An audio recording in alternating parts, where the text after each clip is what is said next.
فتح مکہ کے منظر سے کون ناواقف ہوگا؟ فتح مکہ کے موقع پر ابو سفیان بار بار آسمان کی طرف دیکھ رہا تھا کہ ابھی کچھ ہونے والا ہے۔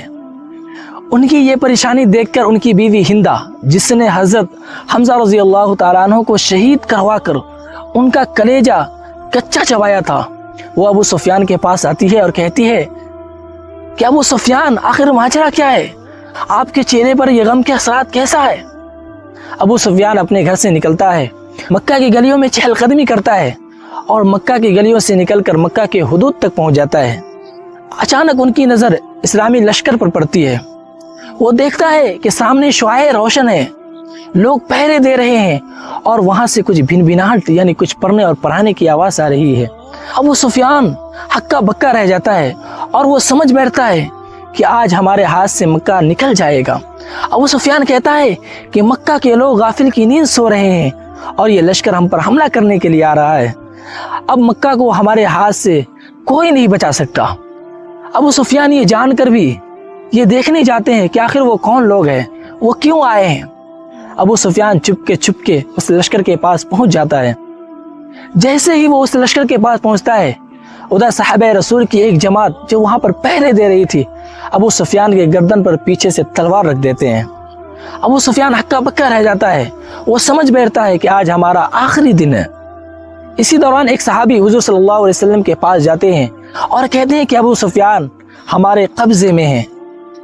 اس وقت حضور صلی اللہ علیہ وسلم، حضرت ابو بکر صدیق، حضرت عمر، حضرت عثمان، حضرت علی اور بہت سارے صحابہ بیٹھ کر مشورہ کر رہے تھے کہ کیسے جنگ کرنی ہے۔ جیسے یہ خبر حضرت عمر فاروق رضی اللہ تعالیٰ عنہ سنتے ہیں کہ ابو سفیان ہمارے قبضے میں ہیں، حضرت عمر فاروق رضی اللہ تعالیٰ عنہ کھڑے ہو جاتے ہیں اور حضور صلی اللہ علیہ وسلم سے فرماتے ہیں کہ حضور صلی اللہ علیہ وسلم مجھے اجازت دیجیے تاکہ میں ابو سفیان کے سر کو ان کے دھڑ سے الگ کر دوں۔ شروع سے سارے فساد کا جڑ ابو سفیان ہی رہا ہے، لہذا ہمیں اجازت دیجیے۔ حضور صلی اللہ علیہ وسلم فرماتے ہیں کہ بیٹھ جاؤ عمر، ابھی اسے آنے دو۔ ادھر ابو سفیان سوچتا ہے کہ آج یہ ہمارا آخری دن ہے۔ وہ اپنے پچھلے کرتوتوں کو یاد کرتا ہے کہ کیسے اس نے نجاشی کے دربار میں مسلمانوں کو باغی اور غلام کہا تھا۔ وہ اس واقعے کو یاد کرتا ہے کہ کیسے اس کی بیوی ہندہ نے حضور صلی اللہ علیہ وسلم کے چچا حضرت حمزہ رضی اللہ تعالیٰ عنہ کو شہید کروا کر ان کا کلیجہ کچا چبایا تھا۔ وہ ان واقعوں کو یاد کرتا ہے کہ کیسے اس نے جنگ بدر، جنگ خیبر میں حضور صلی اللہ علیہ وسلم کو تکلیف پہنچائی تھی۔ وہ اس پچھلے واقعے کو یاد کرتا ہے کہ کیسے حضور صلی اللہ علیہ وسلم کو قتل کرنے کے لیے اس نے میٹنگ بیٹھا لی تھی، تمام سرداروں کو جمع کیا تھا۔ ابو سفیان یہی سوچ رہا ہوتا ہے کہ حضور صلی اللہ علیہ وسلم کے خیمے پر دستک دی جاتی ہے، اندر سے اجازت مل جاتی ہے۔ ابو سفیان کو لے کر صحابہ اندر آتے ہیں۔ اس حال میں ابو سفیان کو لے کر آتے ہیں کہ ابو سفیان کا ہاتھ ان کے امامہ سے پیچھے بندھا ہوتا ہے۔ حضور صلی اللہ علیہ وسلم ابو سفیان کو دیکھتے ہیں اور مسکرانے لگتے ہیں۔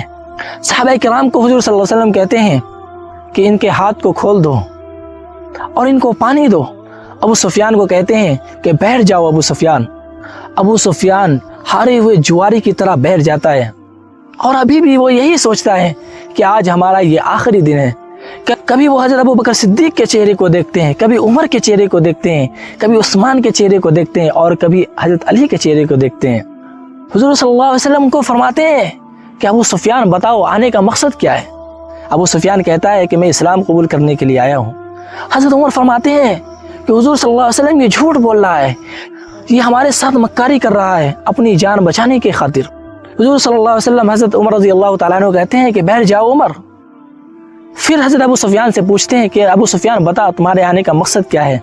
ابو سفیان کہتا ہے کہ میں سمجھ گیا ہوں کہ آپ کا دین حق ہے، میں سمجھ گیا ہوں کہ آپ کا دین ساری دنیا پر غالب آ کر رہے گا، میں سمجھ گیا ہوں کہ آپ برحق نبی ہے، اس لیے میں اسلام قبول کرنا چاہتا ہوں۔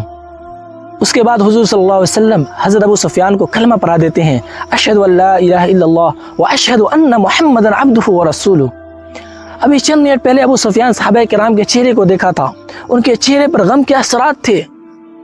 حضرت عمر کا چہرہ زرد تھا، لیکن ابھی چند منٹ کے بعد صحابہ کرام کا چہرہ کھل گیا۔